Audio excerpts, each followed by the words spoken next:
की CET exam 2024 की तैयारी कर रहे विद्यार्थियों, सीईटी एग्जाम 2024 की तैयारी करने वाले सभी साथियों के लिए दोस्तों आज हम साइंस के इंपॉर्टेंट क्वेश्चन देखने वाले हैं कि साइंस से आपका एग्जाम में कैसे कैसे प्रश्न आते हैं, कौन कौन से प्रश्न इंपॉर्टेंट है। इस क्लास को आप ध्यान से पूरा जरूर देखिए और लास्ट में कमेंट कीजिए कितने प्रश्न आपके सही होते हैं, ठीक है ना। आपने साइंस की तैयारी कैसी है। तो चलिए विद्यार्थियों क्लास का शुभारंभ करते हैं।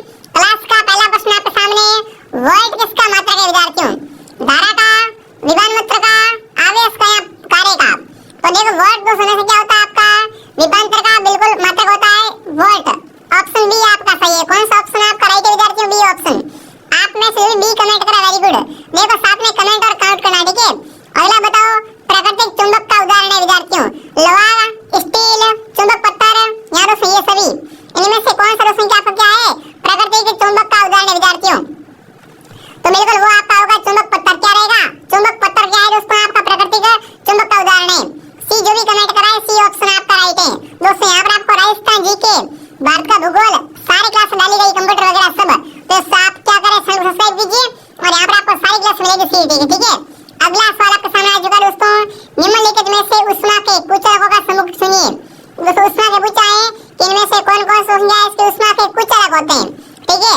वायु, लकड़ी, प्लास्टिक, ओन, लकड़ी, आयरन, जल, कॉपर, लकड़ी या वायु, एल्यूमीनियम, ओन। तो देखो दोस्तों उष्मा के कुछ कारकों का पूछा है। तो इसमें देखो वायु, लकड़ी व प्लास्टिक, ठीक है। ऑप्शन ए आपका राइट है। कौन सा ऑप्शन आपका राइट है विद्यार्थियों, ऑप्शन बिल्कुल ए आपका राइट है। देखो कुछ तरह का मतलब क्या पता है क्या, जिन पदार्थों का दोस्तों क्या हो उष्मा का संचरण सुगमता से नहीं होता है उसे दोस्तों क्या बोलते हैं, उसे उष्मा का कुछ अलग बोलते हैं। जैसे लकड़ी है, प्लास्टिक है, कागज है, ओन है, बिल्कुल तो वायु आदि, ठीक है।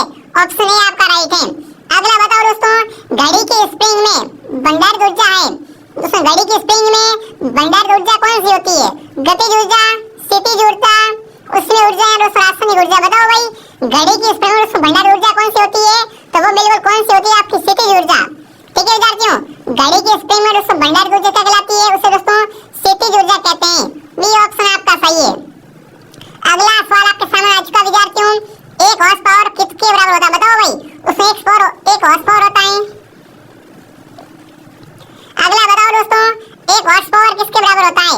तो सबसे पूछा है एक हॉर्स पावर है ये कितने दोस्तों किसके बराबर होता है, 776 वाट के बराबर, 786 वाट के बराबर, 768 वाट या दोस्तों 766 वाट के बराबर।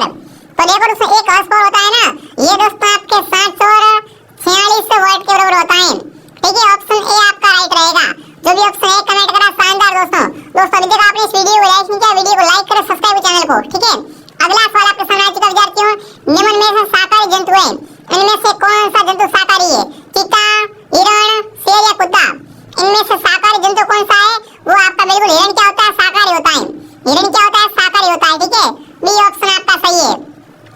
अगला सवाल आपके सामने विद्यार्थियों, दाल पौधों का कौन सा भाग है। दोस्तों दाल होता है ना, ये पौधे का कौन सा भाग है, फूल है, फल है, बीज है, तना है। तो देखो दोस्तों दाल है पौधे में क्या होता है, बिल्कुल आपका बीज के रूप में होता है। यहाँ पर आएगा बीज, क्या रहेगा, सी ऑप्शन आपका राइट रहेगा। अगर आप भी सीईटी की तैयारी कर रहे हो तो ये क्लास क्या आपके लिए रामबाण क्लास है दोस्तों। आगे बढ़े। अगला सवाल विद्यार्थियों, हमारे शरीर को ऊर्जा प्राप्त होती है। दोस्तों हमारे शरीर को ना किससे ऊर्जा मिलती है, खेलने से, पढ़ने से, भोजन से या दौड़ने से। तो देखो हमारे शरीर को ऊर्जा कहाँ से मिलती है दोस्तों, भोजन से मिलती है। कहाँ से, भोजन करने से क्या आती है दोस्तों, हमारे में ऊर्जा आती है साथियों। सी ऑप्शन आपका राइट है। देख लो साइंस से ऐसे प्रश्न आएंगे एग्जाम में, ठीक है विद्यार्थियों। प्रवासियों को आमतौर पर बच्चों में किस आयु सीमा में देखा गया है, 6 से 10 में, 1 वर्ष में, 1 से 4 वर्ष में या 4 से 6 वर्ष में। तो देखो प्रवासियों को दोस्तों आपका रोग होता है बच्चों में, है ना। ये दोस्तों किस उम्र में होता है, तो ये दोस्तों आपका 1 वर्ष से लेकर 4 वर्ष के बच्चे के बीच में होता है। सी ऑप्शन आपका सही है। कौन सा ऑप्शन आपका सही विद्यार्थियों, बिल्कुल सी ऑप्शन आपका सही रहेगा। अगला सवाल आपके सामने आ चुका दोस्तों, इनमें से कौन सा विटामिन घाव भरने में सहायक है। दोस्तों घाव भरने के लिए सहायक विटामिन कौन सा रहेगा आपका, vitamin A, vitamin B, vitamin D या विटामिन सी। बिल्कुल डी 2 बार आ गया है, ठीक है। यहाँ पर सी कर दो और बताओ इनमें से कौन सा दोस्तों विटामिन आपके घाव भरने में सहायक है। तो वो विटामिन आपका डी रहेगा। ये क्या करता है दोस्तों, आपके घाव भरने में सहायक होता है, ठीक है। अगला बताओ क्या पूछा दोस्तों, विटामिन सी की कमी से कौन सा रोग होता है।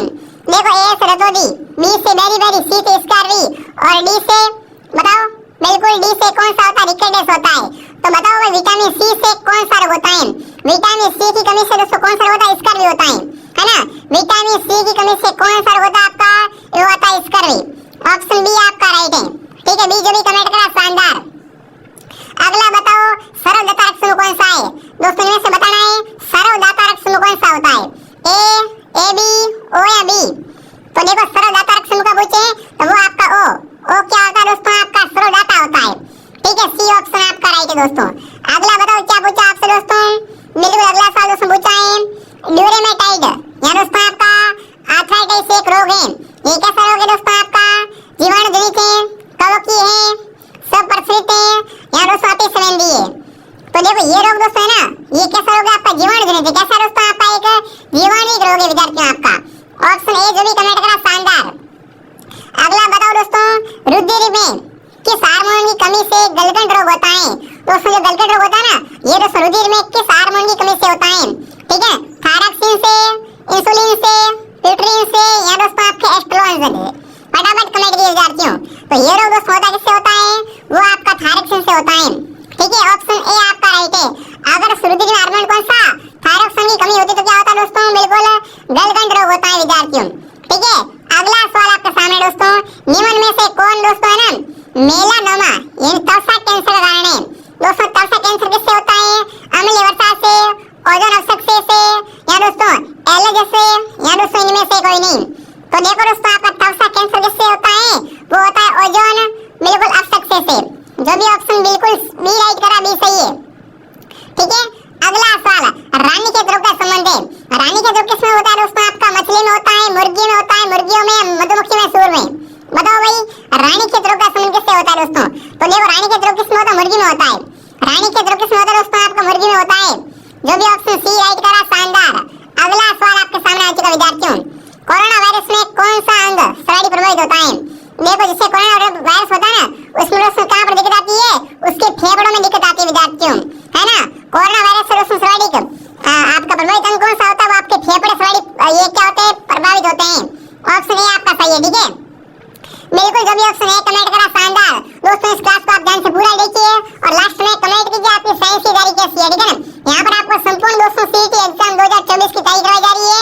तो सभी सब्सक्राइब करो आरपी स्टडी को। ठीक है, और हमारे टेलीग्राम को ज्वाइन कर लीजिए, वहाँ पर आपको पीडीएफ वगैरह मिल जाएंगे। अगला सवाल आपके सामने आ चुका दोस्तों, पारिस्थितिकी तंत्र में दो अवयव होते हैं, मनुष्य व पहाड़, पादप व जंतु, पेड़ व कवक या जैविक अजैविक? तो देखो पारिस्थितिकी तंत्र में दोस्तों आपके दो अवयव होते हैं, वो कौन कौन से होते हैं आपके? जैविक अजैविक।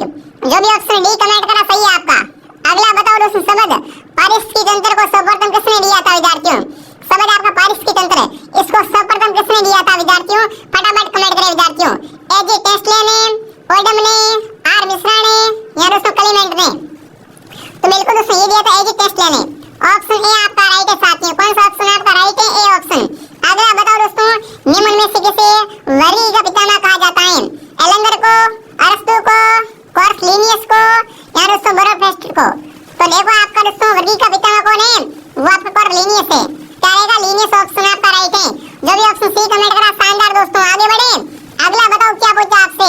बिल्कुल 21 क्वेश्चन पूछा है कि निम्न में से किस जीव संख्या संदर्भ अधिक है? बताओ भाई दोस्तों इनमें से पूछा है कि कौन सा जीव क्या है संसार में सबसे अधिक है विद्यार्थियों? मछली अधिक है या भृंग, सरीसृप या दोस्तों पक्षी? तो देखो संसार में सबसे अधिक जीव कौन सा? मछली अधिक होती है। संसार में सबसे दोस्तों अधिक जीव कौन सा होता है? तो आपकी मछलियां सर्वाधिक होती है विद्यार्थियों। ऑप्शन ए आपका राइट है। अगला बताओ दोस्तों जल से बाहर निकाले जाने पर मछलियां मर जाती क्योंकि दोस्तों क्या होता है? उन्हें ऑक्सीजन अधिक मात्रा में प्राप्त होती है, उनका शरीर का तापमान बढ़ जाता है, वे सांस नहीं ले पाती है या वे जल में चल नहीं पाती है। बिल्कुल फटाफट दोस्तों कमेंट कीजिए। अगर कोई मछली को जल से बाहर निकाल देता है तो मृत्यु हो जाती है उसकी, तो उसका कारण क्या होता है विद्यार्थियों? ये सांस नहीं ले पाती। क्या करते दोस्तों वो? बिल्कुल सांस नहीं ले पाती बाहर, तब वो क्या है दोस्तों? मर जाती है। सी ऑप्शन आपका राइट है। अगला सवाल दोस्तों राजस्थान का राज्य पक्षी है। देखो आपको पता है राजस्थान राज्य पक्षी खेजड़ी है। राजस्थान राज्य पक्षी खेजड़ी है दोस्तों, पर यहाँ पर खेजड़ी नाम नहीं लिखा गया है। क्या लगेगा? वैज्ञानिक नाम इनका। तो बताओ खेजड़ी को दोस्तों वैज्ञानिक रूप से क्या बोलते हैं? प्रोसोमिसिनेरिया। खेजड़ी का दोस्तों वैज्ञानिक नाम क्या है? प्रोसोमिसिनेरिया। तो यहाँ पर जो भी ऑप्शन है कमेंट करा शानदार भाई। क्या रहेगा? ए ऑप्शन आपका राइट रहेगा। यहाँ पर खेजड़ी ढूंढने में जाना भाई। ठीक है, अगला बताओ दोस्तों मधुमक्खी पालन करना कहलाता है। मधुमक्खी पालन दोस्तों क्या कहलाता है आपका? सेरिकल्चर, सिविल कल्चर, एपीकल्चर मधुमक्खी पालन करना किसमें आता है? वो आता है एपीकल्चर में। मधुमक्खी पालन किसमें आता है? एपीकल्चर में आता है। सी ऑप्शन आपका सही है। अगला बताओ चलो, रेशम प्राप्त किया जाता है ना, रेशम दोस्तों किससे प्राप्त करते हैं? अवैध कीट से, प्यूपा से, कोकून से या अंडा से? बताओ भाई फटाफट कमेंट करो, रेशम किससे प्राप्त करते हैं दोस्तों? तो रेशम दोस्तों से क्या आपके बिल्कुल कोकून से प्राप्त करते हैं। सी ऑप्शन आपका सही है। अगला बताओ दोस्तों, अमरदों के लिए प्रसिद्ध जिला कौन सा है? राजस्थान में दोस्तों पूछा है, अमरदों के लिए प्रसिद्ध जिला कौन सा आपका? झालावाड़, अलवर, बूंदी या सवाईमाधोपुर? तो देखो अमरदों के उत्पादन में राजस्थान में आपका ना बिल्कुल सवाईमाधोपुर जिला फेमस है। कौन सा दोस्तों आपका? सवाईमाधोपुर प्रसिद्ध है दोस्तों किसके लिए? अमरदों के उत्पादन के लिए। डी ऑप्शन आपका सही है। ठीक है, अगला बताओ दोस्तों, मारवाड़ की प्रसिद्ध सब्जी पंचकुला में मुख्य सामग्री क्या है? देखो पंचकुला सब्जी होती है ना, इसकी मुख्य सामग्री क्या रहती है आपकी? केर, सांगरी, आंवला, हरड़, बेहड़ा, आंवला, सांगरी, कोमटा, हरड़ या दोस्तों केर, सांगरी, कोमटा? तो आपको पता है यहाँ पर क्या आएगा? डी आएगा। ठीक है दोस्तों, मारवाड़ की दोस्तों प्रसिद्ध सब्जी होती है जो विद्यार्थियों पंचकुला, उसकी मुख्य सामग्री होती है केर, सांगरी और कोमटा। ऑप्शन डी आपका सही है। ठीक है, अगला बताओ चलो, घोड़ा जीरा किस फसल का स्थानीय नाम है? जो घोड़ा जीरा होता है ना, ये दोस्तों किस फसल का दूसरा नाम है? इसबगोल का, अरंडी का, तवर का या दोस्तों बाजरी का? तो घोड़ा जीरा इसबगोल को कहते हैं। और राजस्थान से घोड़ा जीरा कहाँ से निकलता है? जालोर जिले से। जालोर से क्या है दोस्तों सरवाड़ी का अधिक घोड़ा जीरा उत्पन्न होता है, इसबगोल। ठीक है ना, इसे क्या है? घोड़ा जीरा भी कहते हैं विद्यार्थियों। अगला सवाल आपके सामने विद्यार्थियों, थारपारकर नस्ल के अधिकांश है ना, ये गाय कहाँ पाई जाती है? बताओ भाई थारपार नस्ल है दोस्तों आपकी, थारपारकर नस्ल अधिकांश कहाँ पाई जाती है? उत्तरी राजस्थान में, पश्चिमी राजस्थान में, पूर्वी राजस्थान में या दक्षिण राजस्थान में? तो देखो थारपारकर की अगर बात करें विद्यार्थियों, है ना, ये सरवाड़ी दोस्तों कहाँ पाई जाती है आपकी? ये पश्चिमी राजस्थान में। कहाँ पर दोस्तों? पश्चिमी राजस्थान। बिल्कुल इस वंश का आपका उत्पादन स्थल है वो कौन सा है? बाड़मेर का महारानी प्रदेश। ठीक है विद्यार्थियों, बिल्कुल इसकी दोस्तों गाय और दोस्तों जो दुधारू होती गाय दोस्तों ध्यान रखना। ठीक है ना, और इसके बेल क्या होते हैं? पश्चिमी होते हैं विद्यार्थियों। ठीक है, ये दोस्तों आपके बाड़मेर, जोधपुर, जैसलमेर और पश्चिम राजस्थान में अधिक मिलती है। ठीक है, अगला बताओ, कड़कनाथ किसमें? बताओ कड़कनाथ है ना, ये किसकी नस्ल होती है? बकरे की, भैंस की, मुर्गी की या सांड की? तो देखो दोस्तों कड़कनाथ क्या होता है? मुर्गा होता है कड़कनाथ। ठीक है, कड़कनाथ क्या होता है? मुर्गा होता है। सी ऑप्शन आपका राइट है। अगला बताओ चलो दोस्तों, गोमट और मेवाड़ी किस नस्ल है? बताओ भाई गोमट और मेवाड़ी है ये किसकी नस्ल है विद्यार्थियों? है भैंस की, बकरी की, ऊंट की या भेड़ की? बताओ गोमट और दोस्तों आपकी मेवाड़ी ये क्या होते हैं? ऊंट होते हैं विद्यार्थियों। ये क्या होते हैं दोस्तों आपके? ऊंट की नस्ल है विद्यार्थियों। सी ऑप्शन आपका सही है। ठीक है, अगला बताओ, निम्न में से भौतिक परिवर्तन कौन सा है? इनमें से बताओ कौन सा आपका भौतिक परिवर्तन है विद्यार्थियों? मैग्नीशियम रिबन का दहन, मोमबत्ती का जलना, बर्फ का पिघलना, लोहे में जंग लगना? इनमें से कौन सा भौतिक परिवर्तन है विद्यार्थियों? वो आपका बर्फ का पिघलना। यहाँ पर क्या हो रहा है? भौतिक परिवर्तन होता है विद्यार्थियों। सी ऑप्शन आपका सही है। ठीक है, एक बार फिर से, इनमें से कौन सा भौतिक परिवर्तन उदाहरण है? दूध से दही बनना, मोमबत्ती का जलना, चांदी के बर्तन का काला पड़ना या चांदी का या चीनी का पानी में घुलना? तो देखो इनमें से कौन सा आपका भौतिक परिवर्तन है दोस्तों? आपका चीनी का पानी में घुलना। ठीक है, डी ऑप्शन आपका सही है। अगला बताओ, इनमें से कौन सा रासायनिक परिवर्तन है? देखो भौतिक की बात खत्म, बताओ इनमें से कौन सा आपका क्या है? रासायनिक परिवर्तन का उदाहरण है।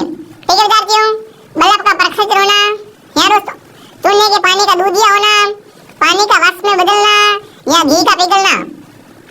तो देखो इनमें से आपका रासायनिक परिवर्तन कौन सा है? वो आपका प्रश्न क्या है? चूल्हे के पानी का दूधिया होना। ऑप्शन बी आपका सही है। ठीक है, अगला बताओ दोस्तों, बिच्छू डंक में कौन सा अम्ल पाया जाता है? बताओ भाई बिच्छू के डंक में दोस्तों कौन सा अम्ल पाया जाता है? मेथोनिक अम्ल, टार्टिक अम्ल, लैक्टिक अम्ल या दोस्तों ऑक्सैलिक अम्ल? बताओ भाई बिच्छू जब डंक मारता है दोस्तों तब दोस्तों इसमें कौन सा अम्ल होता है विद्यार्थियों? मेथोनिक अम्ल। क्या होगा दोस्तों आपका? मेथोनिक अम्ल। ए ऑप्शन आपका सही है। अगला बताओ चलो, निम्न में से कौन सा साबुन बनाने में काम नहीं आता है? इनमें से बताओ दोस्तों कौन है ना आपका साबुन बनाने में काम में नहीं आता विद्यार्थियों? ठीक है, एस्ट्रिक अम्ल, लारिक अम्ल, बेंजोइक अम्ल या दोस्तों पामेटिक अम्ल? तो देखो साबुन बनाने में दोस्तों इनमें से कौन सा काम नहीं आता है? वो आपका आता है बिल्कुल बेंजोइक अम्ल। सी ऑप्शन आपका सही है। चलो अगला बताओ, विरंजक चूर्ण वायु में खुला रखने पर कौन सी गैस देता है? HO2, Cl2 या CO2? तो दोस्तों अगर विरंजक चूर्ण को दोस्तों वायु में खुला रखे ना तो वो दोस्तों कौन सी गैस प्रदान करता है? गैस देता है तो वो आपके बिल्कुल Cl2 देता है। ठीक है, ऑप्शन सी आपका राइट है। अगला बताओ, साबुन कार्य करता है विद्यार्थियों मृद जल में, कठोर जल में, कठोर मृद दोनों में दोस्तों तो देखो साबुन दोस्तों क्या आपका हमेशा मर्द जल में कार्य करता है, ये ऑप्शन आपका सही है। और ये क्वेश्चन अंतिम क्वेश्चन दोस्तों पूछा है कि वीर जुनोचित चूर्ण यानी दोस्तों ब्लीचिंग पाउडर है, इसका रासायनिक सूत्र क्या आपका? बिल्कुल ब्लीचिंग पाउडर का रासायनिक सूत्र क्या होता है? CaCaO Cl2। ठीक है, ऑप्शन ए आपका राइट है। जो भी ऑप्शन ए कमेंट करा शानदार दोस्तों। तो मैंने दोस्तों आपको जो भी साइंस के इंपॉर्टेंट क्वेश्चन करवा दिए, ठीक है, और सी लाइक कर दो, सब्सक्राइब कर लो, और बिल्कुल दोस्तों आपकी क्लास डेली आएगी, आप क्लास को डेली ज्वाइन कीजिए। मिलते हैं दोस्तों नेक्स्ट क्लास में। जय हिंद, जय भारत।